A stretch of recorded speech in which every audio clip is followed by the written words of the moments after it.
ऐतिहासिक स्वरूपाची पार्श्वभूमी असलेल्या महाडच्या शहरात आज नगरपालिकेच्या निवडणुकीच्या निमित्ताने जो प्रकार त्या ठिकाणी घडला तो अत्यंत निंदनीय होता. त्याचा मी तीव्र शब्दामध्ये निषेध करतो.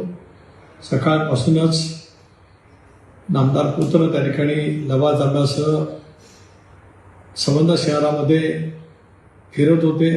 मतदान केंद्रात जाऊन निवडणूक निर्णय अधिकाऱ्यांच्या जवळ सुद्धा वाद उज्जत काहीतरी घालत होते.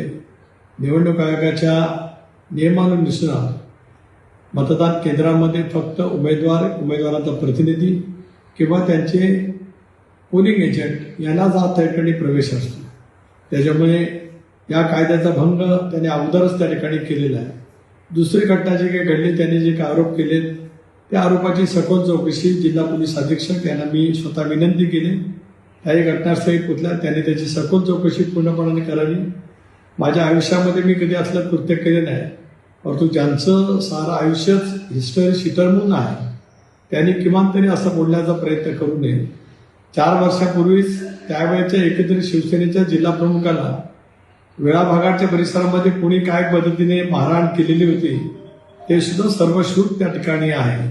आणि त्याच्यामुळे फारसं काय बोलून वेडेवाकडे आरोप करण्यापेक्षा सातत्यपणाची चौकशी त्या ठिकाणी व्हावी. आणि एक नक्की आहे की शहरामध्ये सुद्धा शांततेचं वातावरण प्रस्थापित करण्याची आवश्यकता असताना ज्या पद्धतीने गुंडगिरीचं दर्शन त्या ठिकाणी झालं ते अत्यंत निंदनीय त्या ठिकाणी आहे. सुशांत झांबरे हा एकेकाळी त्यांचा अतिशय जवळचा कार्यकर्ता. 3 महिन्यापूर्वीच त्यांनी राष्ट्रवादी काँग्रेस पक्षामध्ये प्रवेश केला. त्यामुळे त्यांचा परिचय किंवा त्याच्याबद्दलचं त्यांच्या मनात असलेला आकस हा त्यांनाच माहिती असेल.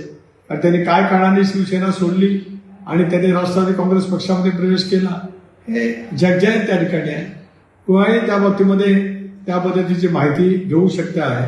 आणि म्हणूनच अशा पैसे निराधार आरोप करत असताना जी भाषा वापरली जात होती, माझं वय आज 71 आहे, त्याचं भान ते विसरले दिसतात.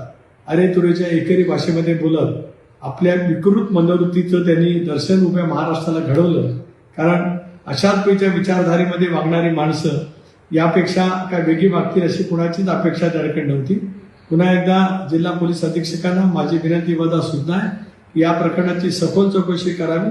जे दोषी असतील त्यांच्यावरती कारवाई करावी. म्हणजे हिस्टरी शीटर असतील त्यांची यापूर्वीची सुद्धा हिस्टरी समजून घेत त्याच्याबद्दलची सुद्धा पुढील कारवाई त्या ठिकाणी करण्यात यावी अशीच माझी या निमित्ताने विनंती आहे. माझा या प्रकरणाशी दुरान्वय संबंध नाही. रायगडची जनता त्या ठिकाणी पाहते आहे.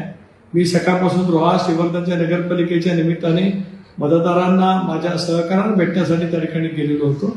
हे सर्वांना त्या ठिकाणी ज्ञात आहे. आणि म्हणूनच स्वतः कृत्य करायचं आणि दुसऱ्यांच्या वरती त्या पद्धतीचे गलिच्छ आरोप करायचे हा धंदा आयुष्यभर त्यांनी त्या ठिकाणी नेहमीच केलेला आहे. यापेक्षा मला अधिक काही सांगायचं नाही. आता जोकासू STP या अत्याधुनिक जॅपनीज तंत्रज्ञानाने सुसज्ज, quick installation, energy efficient, noiseless blowers, low maintenance या आणि अशा वैशिष्ट्यांनी परिपूर्ण जोकासू STP तंत्रज्ञान प्रकल्प उभारणीपासून ते विक्री पश्चात समाधानकारक सेवा देणारी, भारताबरोबरच परदेशात देखील प्रकल्पांची यशस्वी उभारणी करणारी company Deccan water treatment private limited.